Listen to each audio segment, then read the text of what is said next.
Russia అధ్యక్షుడు Putin 2 రోజుల పర్యటన కోసం ఇండియా వస్తున్నారు. గురు శుక్రవారాల్లో జరిగే ఈ టూర్ సందర్భంగా భారత్ రష్యా వాణిజ్య రక్షణ రంగాలలో పలు వ్యూహాత్మక ఒప్పందాలపై సంతకాలు చేస్తాయి.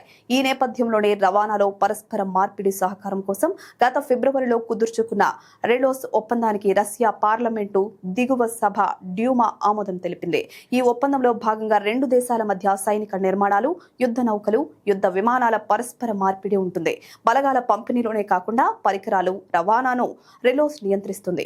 ఈ ఏర్పాటును సంయుక్త విన్యాసాలు, శిక్షణ, మానవతా సాయం, విపత్తుల సమయంలో వినియోగిస్తారు. డ్యూమా వెబ్సైట్లో నోట్ ప్రకారం రష్యా పార్లమెంట్ ఆమోదించిన పత్రాల్లో 2 దేశాల గణన తలాన్ని, పోర్టులను రష్యా, భారత్ యుద్ధ నౌకలు వినియోగించుకుంటాయి. అలాగే వాణిజ్య రంగంలోనూ పలు ఒప్పందాలకు పుతిన్, మోడీ శ్రీకారం చుట్టనున్నారు. అమెరికాతో సంబంధాలు దెబ్బతిన్న ఈ సమయంలో రష్యా అధ్యక్షుడి భారత పర్యటన అంతర్జాతీయంగా కూడా ప్రాధాన్యం సంతరించుకుంది.